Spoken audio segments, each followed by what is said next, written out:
What's on the horizon? The answers lie beyond the roads we know. We recognize that energy demand is growing and the world needs lower carbon solutions to keep up. At Chevron, we're working to find new ways forward through investments and partnerships in innovative solutions like renewable natural gas from cow waste, hydrogen-fueled transportation, and carbon capture.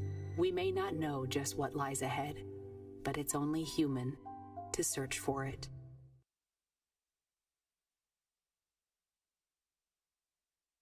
Ladies and gentlemen, welcome to Charting the Course, the future of U.S.-Africa trade and investment relations, with our moderator, the Honorable Rita Jo Lewis, President and Chair of the Export-Import Bank of the United States, and our panelists, His Excellency William Ruto, President of the Republic of Kenya, His Excellency Aziz Akhannouche, Prime Minister of the Kingdom of Morocco, Alfred Kelly Jr., Chairman and Chief Executive Officer of Visa Inc., Tony Elumelu, Chairman of the United Bank for Africa, UBA Group, Wamkele Mene, Secretary General of the African Continental Free Trade Area Secretariat, the Honorable Catherine Tai, U.S. Trade Representative.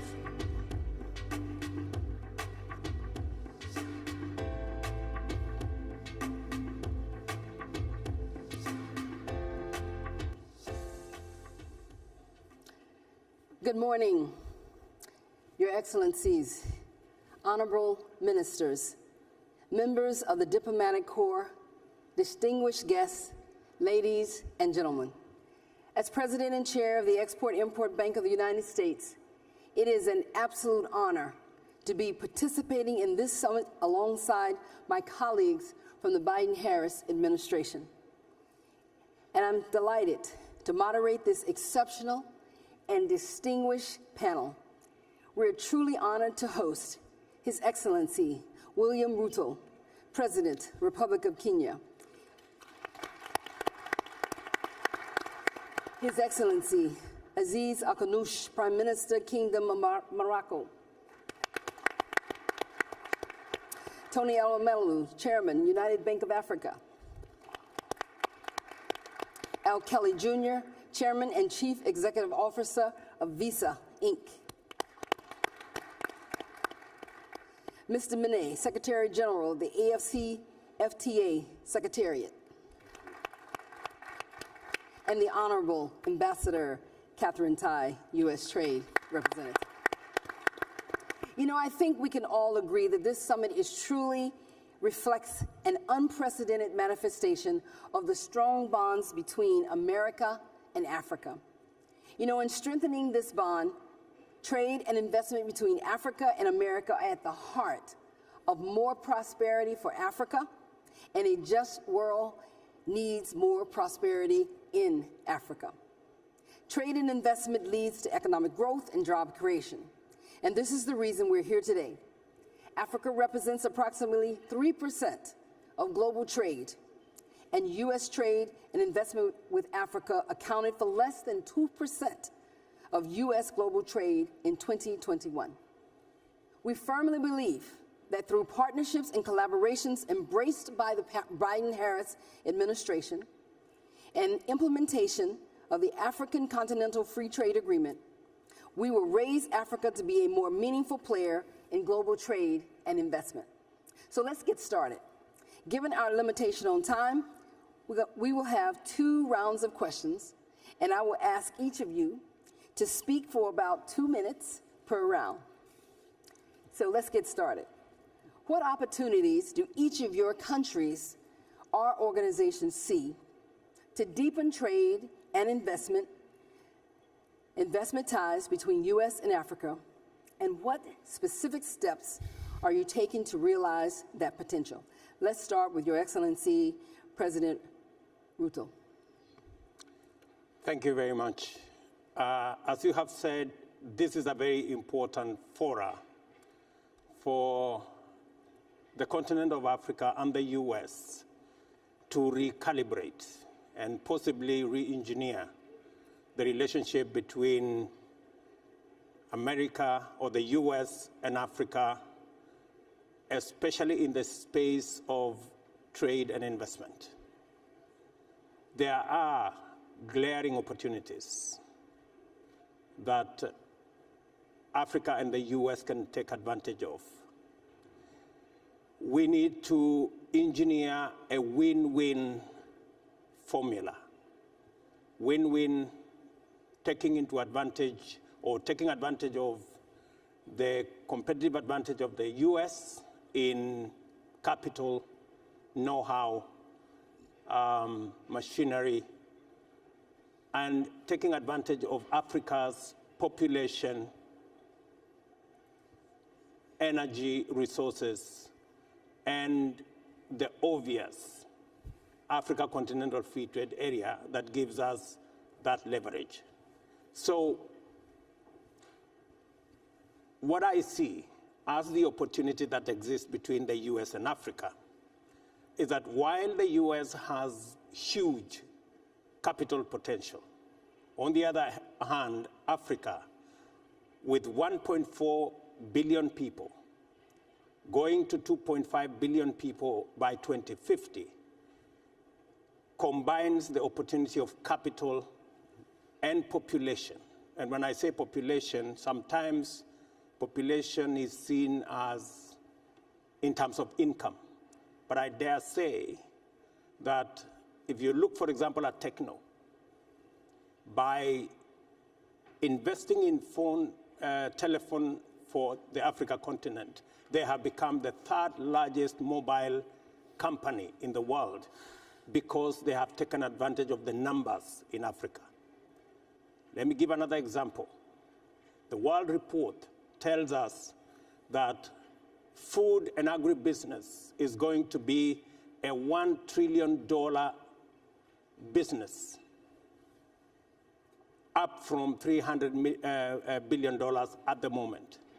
Again, the US, with the know-how and with machinery, can take advantage of the huge land resources in our continent, the big population in our continent. Instead of exporting commodities, the US should find an opportunity in investing the capital they have, the machinery they have, the know-how they have, so that they can produce for the African continent in Africa.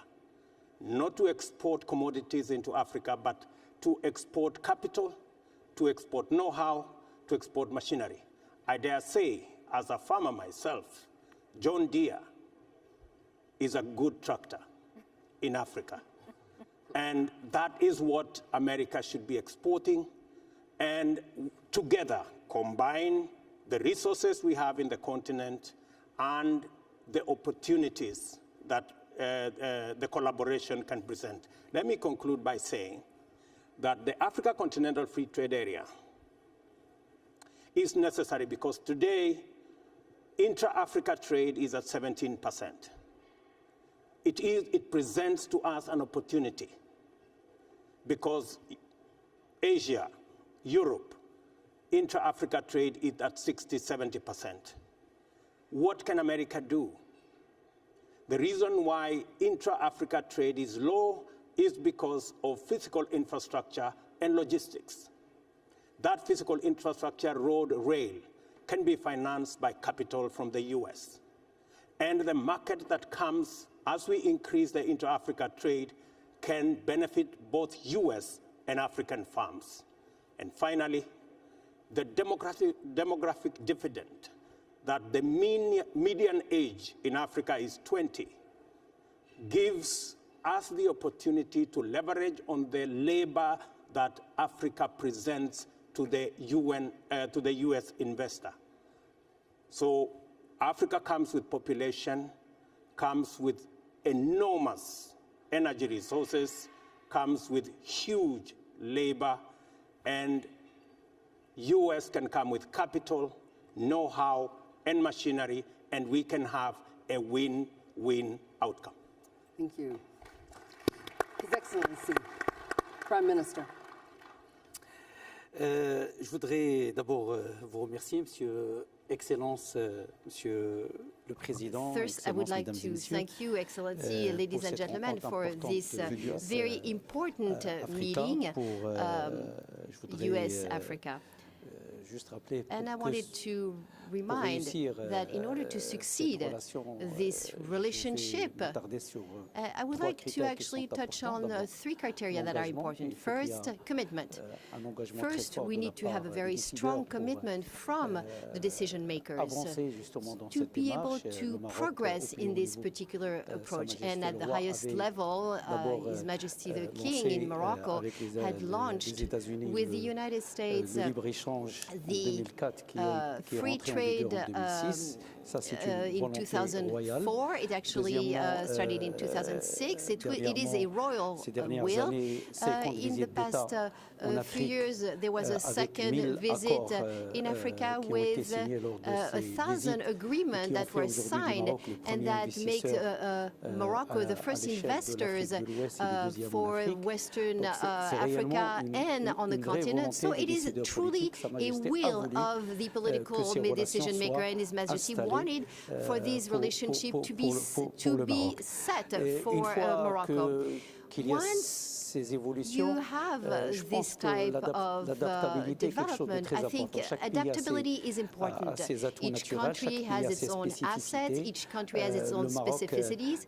a ses Morocco légendes logistiques, a ses has ressources its humaines own human qualifiées, resources, a sa logistics, je and dirais, I sa would say position that géostratégique par has rapport à a d'autres pays, geostrategic ses accords de position, libre-échange. has Mais free bon, trade il y a l'agriculture, agreements, il y a but there is le agriculture, développement de la there pêche, is nous travaillons development sur of l'hydrogène, fisheries, the le work on cluster hydrogen, the cluster de l'automobile, le of cluster de tout ce qui est automaking, aéronautique.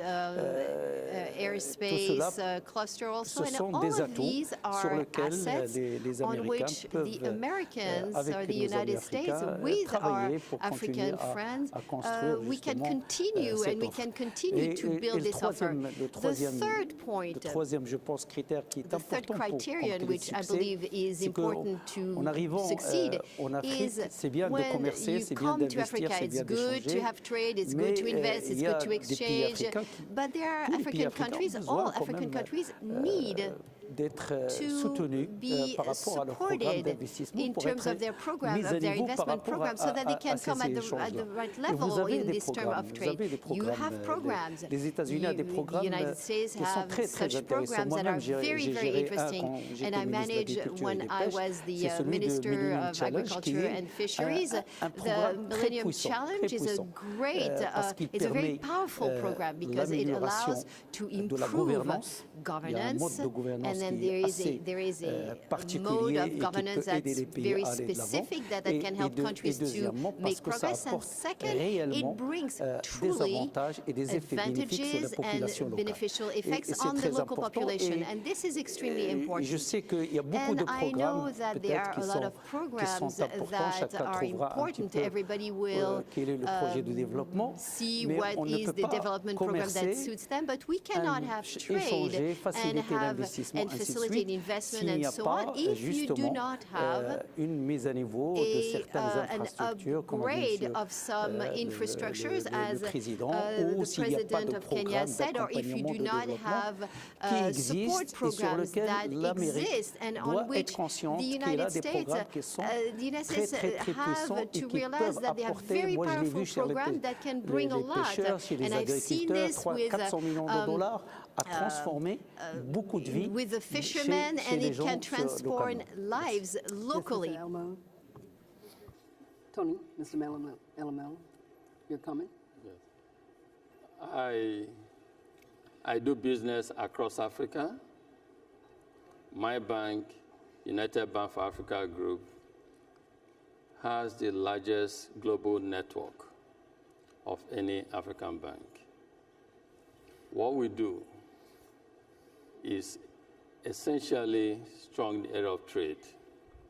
We focus hugely on trade in Africa, in Dubai, in Paris, in London, and here in America. We see huge demands from clients. but we also see obstacles and barriers to trade. Africa is the most, or has significant trade barriers, discriminations, even to date.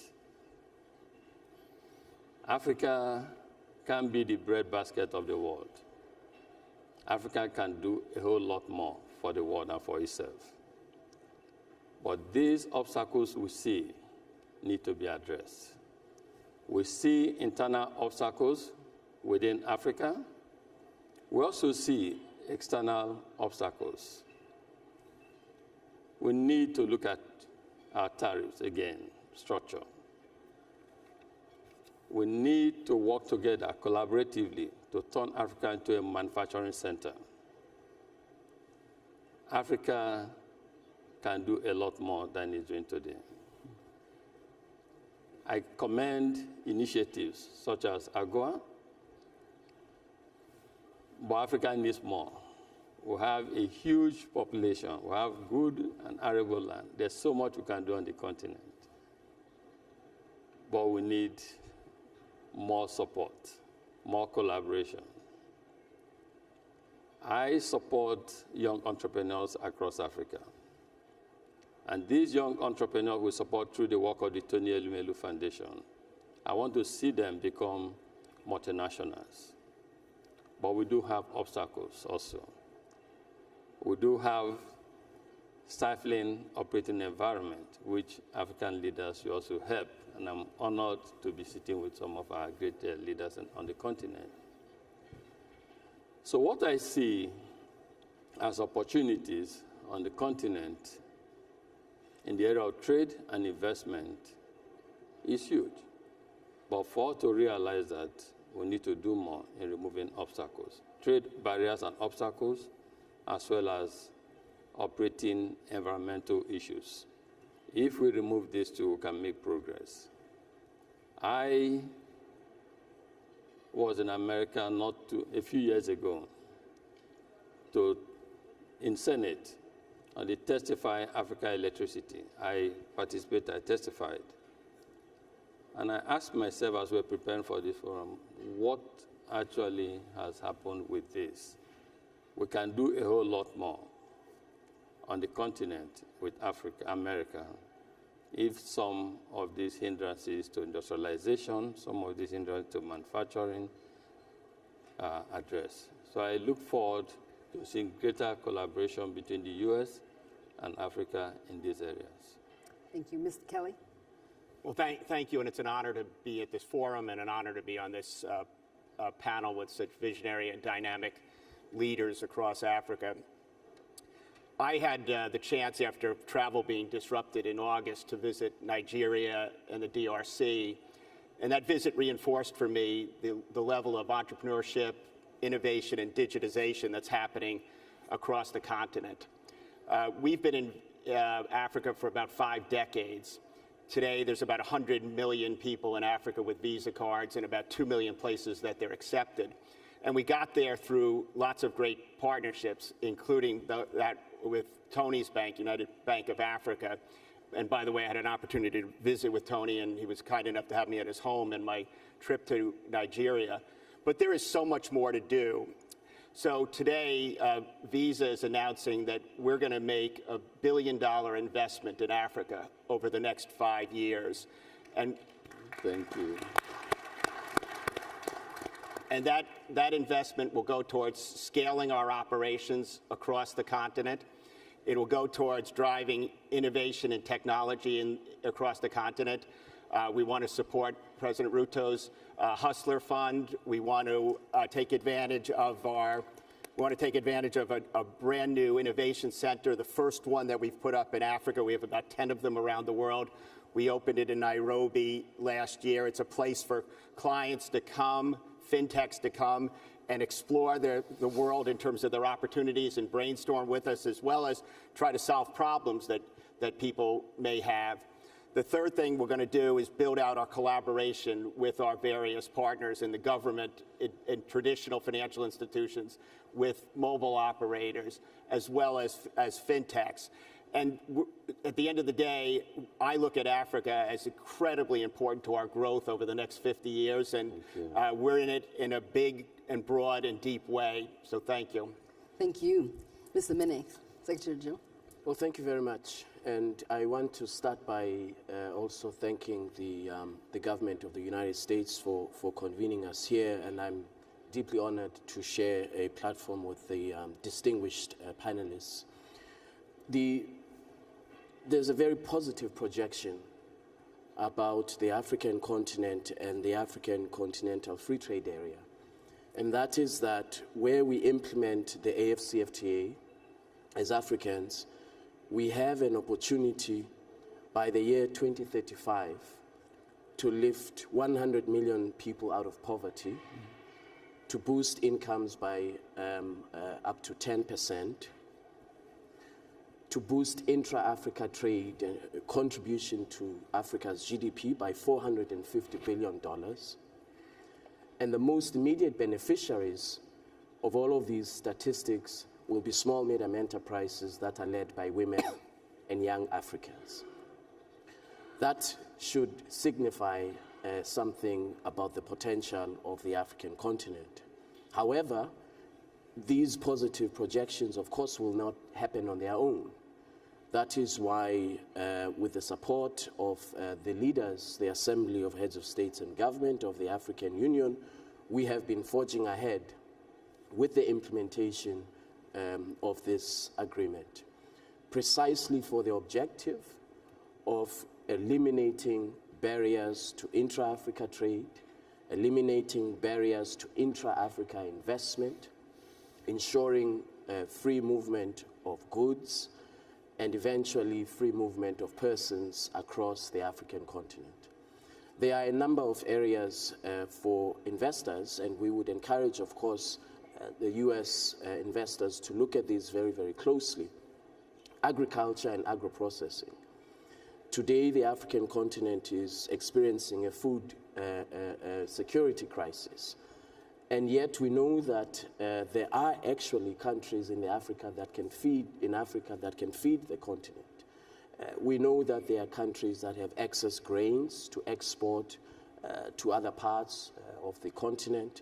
But what has been missing and what is constraining that trade to happen has been the absence of a legal framework for that trade to happen in basic agricultural products. And this is what in the AFCFTA, the Ministers of Trade are looking at.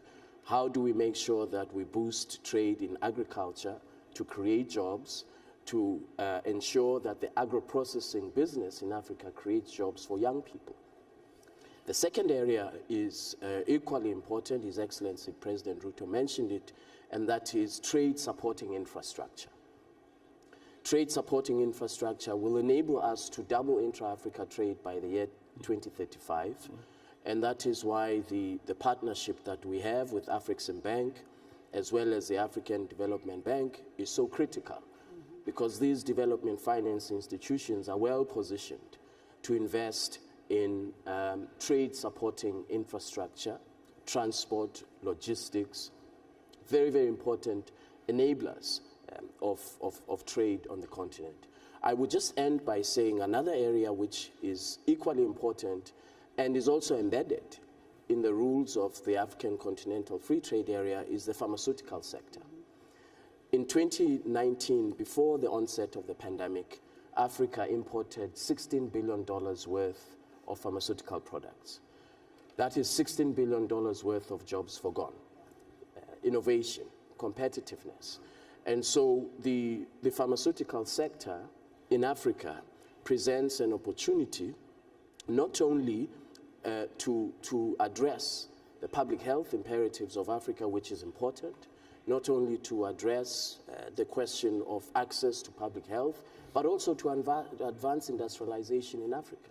So these are the areas that are embedded through the rules of the AFCFTA to enable competition. Thank you so much, Ambassador Tai. We're going to have you have the last word. All right. In this question. Thank you. Yes. Thank you. No, I'm delighted to be here today. Let me just start by sharing an anecdote. In September, I had the honor and the privilege to travel to Nairobi for President Ruto's inauguration, leading the presidential delegation on behalf of President Biden. So I met you on your first day as president.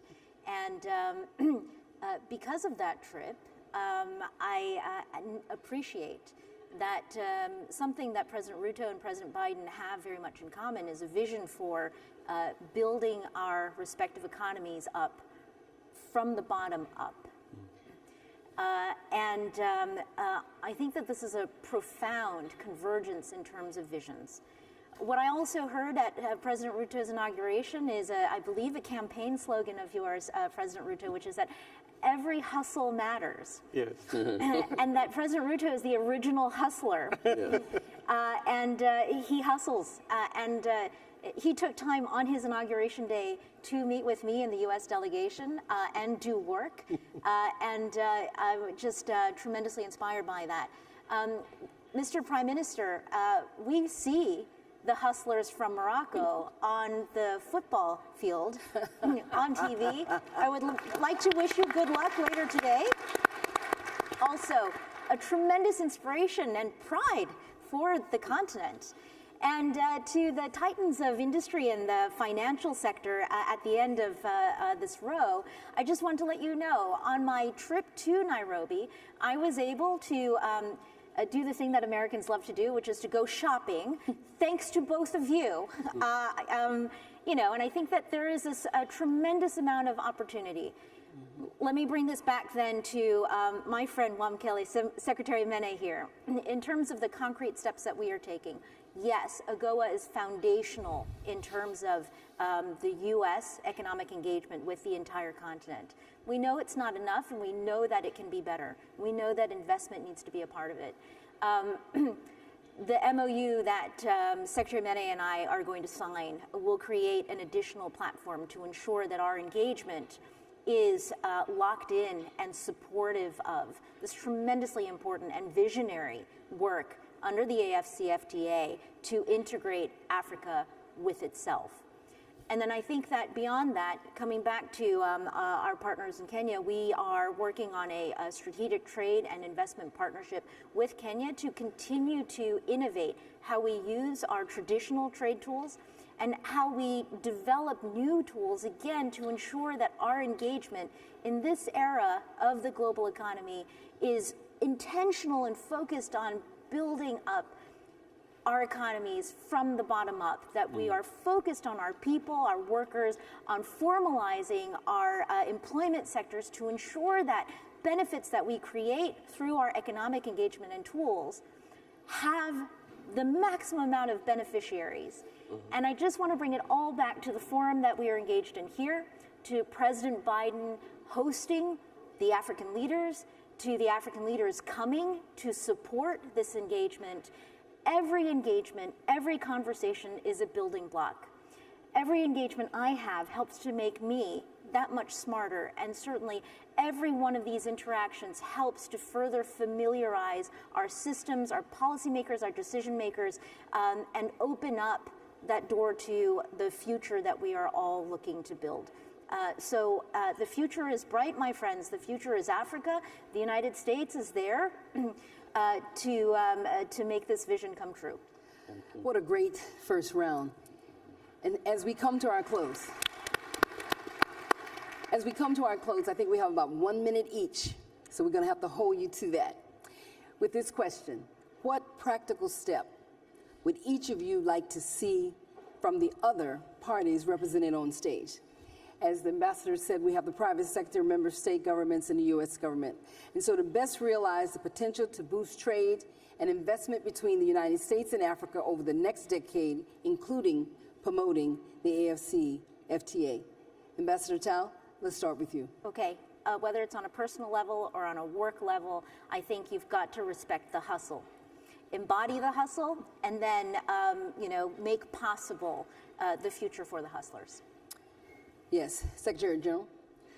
Well, I think the support that we will receive from the U.S. through the MOU is important for implementation of the AFCFTA, particularly from the perspective of inclusion.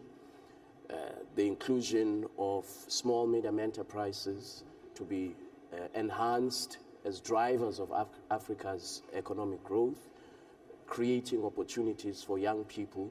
That's what the AFCFTA is about. It's about the future of the African continent. And I'm very grateful that the U.S. has stepped up to support us in that endeavor. Mr. Kelly. The one thing that we deal with is across the continent is a patchwork of rules and regulations.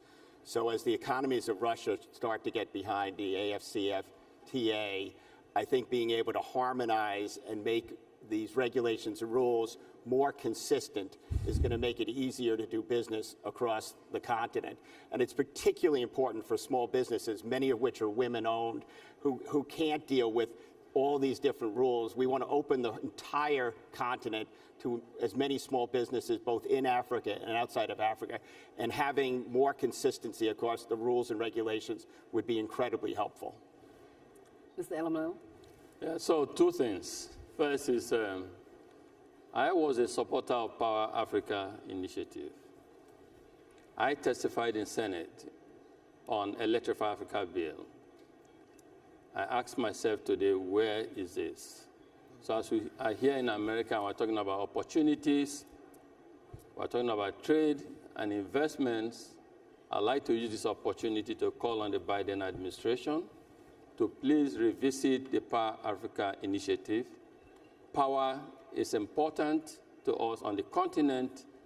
We generate, or our pollution on the continent is almost less than 2%.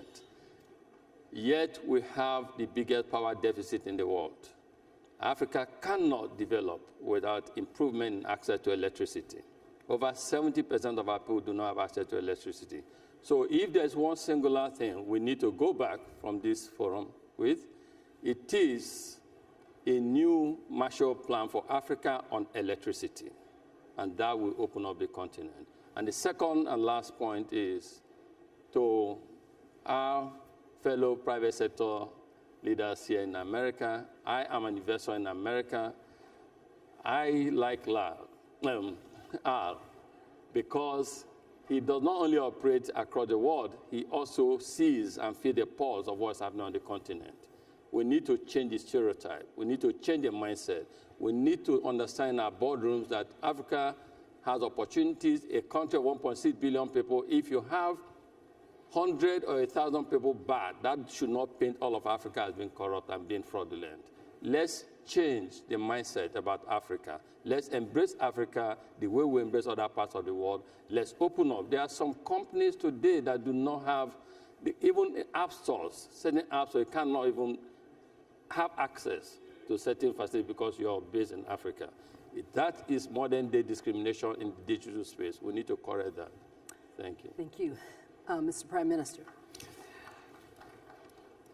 Je pense qu'il faut consolider les accords de libre-échange, les développer plus. The free trade L'opportunité agreement, develop them. ZLECAf est une grande The opportunité opportunity granted by pour l'Amérique, pour les États-Unis, pour les CFTA is Africains. huge Parce for qu'on va pouvoir Africans, for commercer mieux Africa, entre nous, for the mais US, également because it c'est un will marché enable qu'on peut us adresser to de 1,5 talk milliard to each millions other. We can d'habitants et improve the sur lequel life il y a of de forts 500 potentiels. million L'Afrique inhabitants. peut être le grenier de l'avenir pour le monde. Africa is Il y a the énormément de breadbasket possibilités of de the développement de world, l'agriculture. and we have Et huge l'agriculture, opportunities ce to n'est pas du develop social. our L'agriculture, c'est du agriculture. développement, c'est de l'investissement. Agriculture means development Également, and il y a de investment. grands enjeux pour l'électricité, There are many pour things l'énergie which are renouvelable. at Il y a de stake grands enjeux pour regarding l'eau renewable aussi. energy, La rareté de l'eau et le electricity, développement de l'eau, scarcity l'irrigation. of water. We need Tout cela more représente un irrigation potentiel water. énorme qu'on That is a peut retrouver en huge Afrique. potential Et that je pense we que can merci find in pour ce genre Africa. de rencontre And parce que I'd ça like to permet thank you for this kind of d'abord de se connaître, meeting, which de enables faire us avancer les choses. to Il y a eu une know réunion each avant à other. Marrakech. We had a préparation previous qui a aussi meeting donné in ses fruits. Marrakesh Et j'espère qu'il y in aura d'autres preparation réunions dans for d'autres this pays. one. And I Et hope plus we'll on se have verra, other et plus meetings in les other décideurs se countries. connaîtront et plus je pense qu'on The pourra better we faire know avancer each other, et les the better investissements et les échanges. politicians know each other, the better Thank you, we'll be Mr. Prime able to Minister. make progress. His Excellency, Mr. President, we'll let you have the last word. Thank you very much. I think contextualizing this conversation, there are things that we need to do as leaders, as countries, as our continent, and there are things that our good friends from the US need to do. Kenya, for example, is a democratic country, just like America.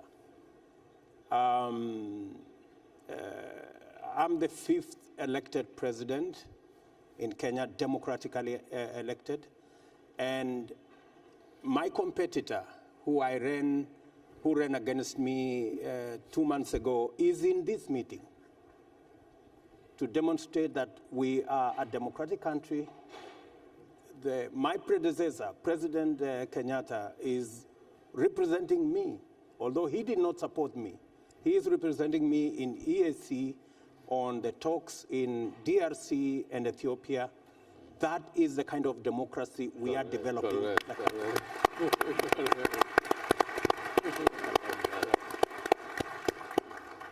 Just to mention, and our politics is competitive. In America, you have a majority of 1 in Senate. We have a majority of 6 in Senate. You have a majority of, I think, 10 in the Congress. We have a majority of 15 in our parliament. So we are competitive, democratic, built institutions that can withstand any challenge, number one. Number two, we run an open financial and commercial economy that respects business and investment. We have companies from the US who work in Kenya, for example, who have businesses in Kenya. You can ask Google, you can ask Visa, you can Coca-Cola, UBA. GE, UBA. They will all bear testimony that we have a financial system that is working, that is open, and that respects investment. And number three, we run a competitive business environment because our laws, our institutions, our courts ensures that they protect the interest of everybody. And check, for example, Brooklyn's institution has rated Kenya the best in financial inclusion, number one. Number one in protecting minority investors. Right. Number two, as the best possible innovation hub south of the Sahara, again by Global Innovation Index. Number four, we are rated by WIPO that we are the fourth station for foreign direct investment. So we have built institutions that ensure that the private sector can invest safely in our continent. We are spreading that. We are making sure that that is not just in Kenya. The Africa Continental Free Trade Area is an agreement by all leaders in our continent that we need to spread best practice across the continent and build the infrastructure that will ensure that when you invest in one country, you are actually investing in a continent of 1.4 billion people. That is the opportunity Africa presents. What the US need to do, and I'm happy I'm speaking to policymakers and business people from this great continent, is to see the opportunity. With capital, you will have a partner in Africa because Africa presents a huge market, labor that is educated, young, and innovative. And three, Africa, I dare say, is the green energy superpower. We have the largest resources in renewable energy. And it is time for the globe to recalibrate the whole industrialization agenda. Instead of continuing to manufacture using dirty energy outside Africa, it is the opportunity to save the globe and begin to manufacture using green energy in Africa. And US should lead the way. Thank you. Thank you so much. You know, I think we can all agree that this has been an exceptional panel. We heard it here, that the fragmented African market are now integrated under the African Continental Free Trade Agreement. And the U.S. government fully supports the AFCFTA, and we are convinced that it can unlock the billions of dollars of trade with and investments from U.S. companies. You know, partnerships and collaborations embraced by the Biden-Harris administration, we firmly believe will mobilize capital which Africa deeply needs. So let's give our panel a great round of applause, because it has been my honor to moderate this panel. And thank you very much. Thank you to each one of you. Thank you very much.